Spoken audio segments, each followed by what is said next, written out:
헌정 사상 처음으로 윤석열 대통령에 대한 체포영장이 청구됐습니다. 윤석열 대통령에 대한 첫 번째 체포 시도 때와는 달리 이번에는 약 6시간 만에 체포가 이루어졌습니다. 윤석열 대통령에 대해 법원이 증거인멸이 우려된다며 구속영장을 발부했습니다. 윤석열 대통령 구속영장이 발부되자 흥분한 시위대가 법원으로 난입합니다. 경찰로부터 뺏은 방패나 플라스틱 의자 등으로 법원 정문과 유리창, 집기들을 마구잡이로 깨부숩니다. 저희 오늘 그 얘기하려고 이렇게 앉았습니다. 무슨 얘기냐면 저는 최근 1년을 두고 봤을 때 여러 가지 사회 현상이 있었고 충격적인 일들이 있었지만 그중 충격적인 걸 1등으로 꼽으라면 최근에 있었던 그 서부지방법원 습격 사건. 저는 그게 제 개인적으로는 정말 충격적인 일이었거든요. 계엄보다도 더. 계엄도 엄청 충격적인데 거의 그 급이거나 조금 더. 그 계엄은 야 이건 왜지 말도 안 돼 이 정도였는데 법원을 습격한다는 건 내 사고방식이 없었던 얘기인 거야. 그렇지. 그러니까 뭐 계엄은 사실 정치권에서 뭐 대통령이 계엄을 준비하고 있다 막 이런 얘기들 예전에도 있었고 한쪽에서는 계엄은 말도 안 되는 소리다 뭐 이거는 흑색선전이다 막 이랬으니까 계엄이라는 단어가 그 전에도 막 나왔었단 말이에요. 근데 계엄했을 때 와 진짜 계엄을 했다고? 말도 안 돼. 이 정도였는데 법원 습격은 아예 그냥 내 가치관에 없던 거였던 거야. 다음 주에 서부지법 재판 있는데 무서워서 가겠어 이거? 서부지법은 어찌됐든 이미 이제 끝났으니까 거기는 재판 갈 수 있다 쳐. 중앙에 재판이 많이 있거든요. 그 재판 날짜가 겹치거나 판결 선고 날이 내가 재판 날이 있다. 어떻게 가 재판? 그 관할 재판 갈 때 야 이거 지지자들이 법원 습격하는 거 아니야? 이렇게 생각할 수 있겠다. 판결 선고 날 때마침 내가 재판이 잡혔어. 그랬다가 만약에 뭐 유죄가 나왔다 그러면 막 밀고 들어오는 거야? 이제 의뢰인들 때문에 이제 서울구치소에 갈 일이 많아요. 우리는 적결을 많이 하잖아. 평상시에는 그냥 프리패스야. 죄송합니다. 적격 왔어요 하면 자연스럽게 편안하게 그래서 그 시간을 맞춰서 탁탁탁 가거든. 근데 지금은 그 앞에 경찰차가 쫙 있어요. 그래요? 그럼 그 자체하고 벌써 지연이 돼. 법원의 결정. 이 자기 마음에 들지 않는다고 해서 법원을 습격할 수 있냐? 헌재를 습격할 수 있냐? 이건 말이 안 돼. 서울구치소를 습격할 수 있냐? 예를 들어서 검찰 결정이 잘못됐다. 그럼 검찰청 들어가서 때려 부실 거냐? 법원 습격 나중에 뉴스로 접하고 서부지방법원 습격 돌 던졌나 보다. 유리창 깨고 그러면 안 되지. 진짜 처음에 느낌은 그 정도였단 말이에요. 근데 열고 부시고 들어갔는데 심지어 판사실까지 갔다는 거잖아요. 실제까지 갔다는 거잖아요. 판사실 가본 적 있어요? 사후에 안 가봤지. 없어. 판사실 갈 일이 없어. 나도 그러니까 판사실 어디 있는지도 몰라. 사전에 판사실이 몇 층에 있고 몇 호실이라는 거를 파악을 했다는 거잖아. 그러니까 나는 판사실 나도 어디 있는지도 몰라. 근데 그거를 판사실까지 올라갈 그 대범함? 막 방화를 하려고 했었던 그러니까. 정황도 나오더라고. 전례가 없을 정도로 강하게 처벌해야 된다. 사실은 이것도 내한함까지도 가능하지 않을까. 나는 그런 생각까지 하는데. 소요는 확실히 돼야 될 것 같아요. 그러니까 소요는 되고 그 이후까지도 어찌됐든 정말 우리가 법의 영역 내에서 내릴 수 있는 조치를 가장 강력하고 빠르게 진행해야 된다. 그래야 앞으로 이런 일이 발생하지 않는다. 이런 생각 자체를 하지를 않는다. 자, 그렇게 해서 많은 사람들이 수사선상에 올랐고 실제로 체포 구속된 사람들도 있고 재판을 할 거예요. 뭐 소요가 됐든 뭐 여러 가지 뭐 손괴가 됐든. 특수공직. 근데 일각에서는 젊은 사람들은 뭐 좀 이렇게 고려해줘야 되지 않냐. 젊은이들을 뭐 어떻게 해야 되겠냐. 젊은이인 거랑 무슨 상관이야? 재판할 때 형사 재판을 하면 연령 성행에 따라서 양형을 하지. 그렇죠. 그러니까 양형에 고려할 수 있어. 아직 어려서 좀 사리분별이 부족해서 뭐 영향을 받은 변이 있으니까 조금은 형량을 감형해 줄 수 있다. 이런 건 되겠지만 아니 젊어서 유죄가 무죄로 바뀌고 이럴 수 있어요? 안 되지. 안 되죠. 그럼 젊어서 괜찮아. 그럼 그 젊은 기준이 뭐야? 20살은 괜찮고 21살은 성인이야? 뭐 기준이 뭐야? 30까지야? 이거는 말도 안 되는 것이고 자기 판단하에 다 한 거지.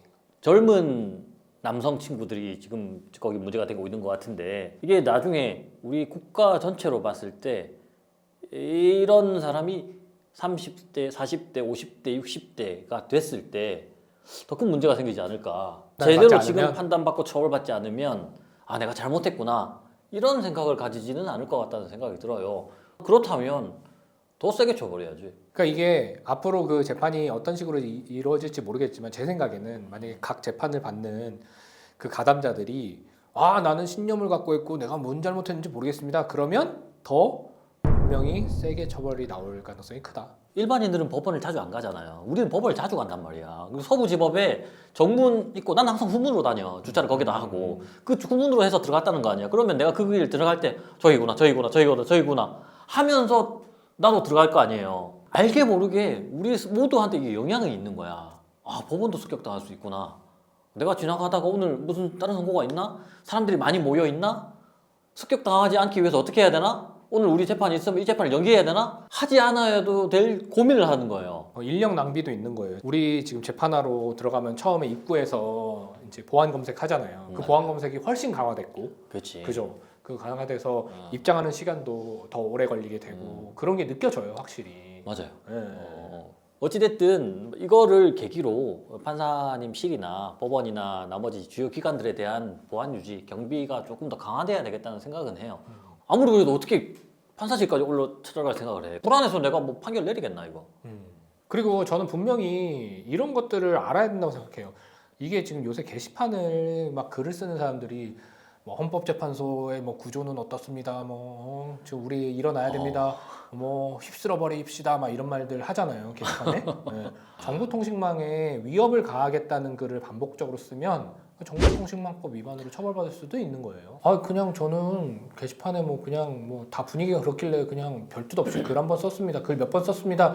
이렇게 했다가 전과자가 될 수 있어요. 정보통신망법상의 불안감 조성으로 처벌될 수도 있지만 그 외에 다른 죄로도 처벌될 수 있어. 그치, 뭐 예비 음모를 처벌하는 경우에는 선동이나 뭐 하여튼 처벌받을 수 있어요. 행위의 정당성을 조금 생각해 봐야 될 것 같아요. 물론 내 의견을 표현할 수는 있어요. 의견을 표현하는 것과 어떤 생각을 거치지 않고 나의 신념만을 가지고 행동하는 것은 조금 다른 문제다.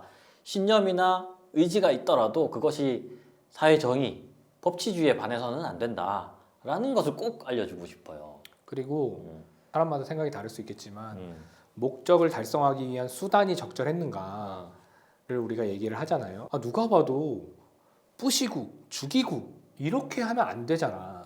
수단이 적절하지 않은데 그렇게 하면 이 정도 수단을 해야만 관철되는 목적이기 때문에 이게 수단이 적법하다? 이거는 말이 안 된다고 생각해요. 지금 탄핵도 그렇고 모든 절차에서 모든 어떤 행위에 있어서 두 가지로 나눠 생각하잖아요. 실체적으로 정당했느냐, 절차적으로 정당했느냐. 절차가 위배됐으면 실체는 따져볼 것도 없어. 아무리 실체적으로 정당했어도 절차가 잘못됐다라고 하면 이건 잘못된 거야. 이게 지금 우리가 갖고 있는 어떤 법의 원칙, 그런 행위란 말이죠. 지금 탄핵에서도 마찬가지예요. 어떤 절차적인 내용을 굉장히 중점적으로 다루고 있는 거예요. 그 실체적인 내용뿐만이 아니고. 그 심정적인 것까지 다 고려해주면 사회가 어떻게 변하냐면요. 온통 사적 복수로 가득 차게 돼요. 우리 가족을 누가 해했어. 야, 재판해갖고 징역 2년 이 정도로는 안 돼. 그리고 갑자기 총을 딱 꺼내서 빵! 내 가족을 해했는데 나 이 정도 할 수 있는 거 아니야? 아니 이렇게 해버리면 그 심정을 아무리 인정한다고 해도 그걸 처벌 안 할 수 없잖아요. 그러니까요. 근데 그게 왜 사적 복수를 하지 말라는 건 사회적인 구조잖아요. 근데 그걸 넓게 봐서 야 목적 달성을 위해서 이 정도 할 수 있잖아 라고 해서 막 다 때려부시고 다 죽이고 이러면 그거 어떡할 거야.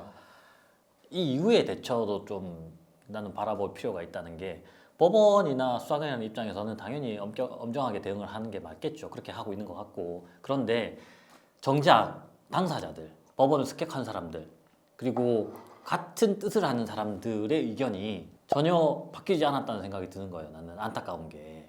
그러니까 이게 법원을 습격하든 경찰서를 습격하든 소방서를 습격하든 다 안 돼. 다 안 되는 건데 우리가 이제 법조인이고 법원에 재판을 하러 가는 사람이고 더 나아가 처음에 이제 법조인 교육을 받을 때 우리가 어떻게 받아요? 법원에 가서 재판을 할 때는 그 예의를 갖춰서 재판에 그래요. 들어가고 끝나면 이제 법대에 인사를 하고 나오고 이런 게 법원에 대한 존중을 계속 배우던 사람이라서 더 충격으로 다가왔을 수도 있어. 근데 그걸 떠나서도 굉장히 충격적인 사안이죠. 만약에 그 영장을 발부했던 판사님께서 그때 자리에 계셨어가지고 만약에 어떤 화라도 입었으면 이거는 진짜 끝나는 거예요. 이거는. 법치주의를 이야기하는 사람들이 법에서 벗어난 방식으로 문제를 해결하려고 한다?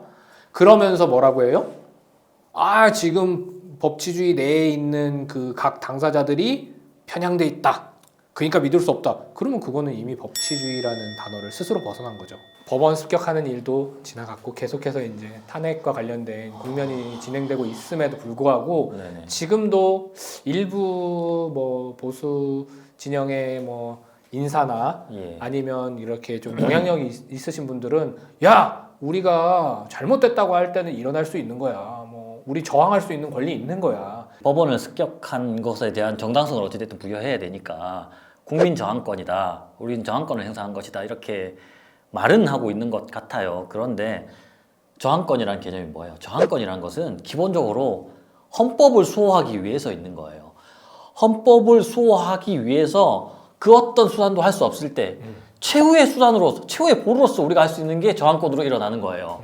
근데 지금 이거는 법원을, 법률을, 헌법을 수호하기 위해서 한 거예요? 아니죠. 오히려 위협했다고 저는 생각을 하는 거죠.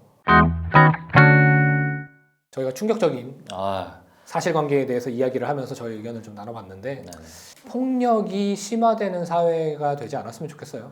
그러니까 지금 사회가 많이 혼란스러운데 이 혼란되는 가운데에서도 정신을 바짝 차리고 우리가 지금까지 버텨왔던 것처럼 이 위기를 잘 극복하면 아마 저희는 한 단계 더 성장할 수 있는 그런 대한민국이 되지 않을까 싶어요. 그리고 저는 꼭 하고 싶은 얘기가 있어요. 사람은 본질적으로 혼자일 때보다 둘일 때, 둘일 때보다 넷일 때, 넷일 때보다 100명일 때 좀 과감해지는 경향이 있어요. 그럼. 네. 사람을 많이 모으면 많이 모을수록 많이 모인 자리에서 이야기할 수 있는 사람일수록 거친 언행을 하면 안 된다고 생각해요. 그러니까요. 네. 좀 오늘 여기까지 말씀 나누시죠. 그래요. 네.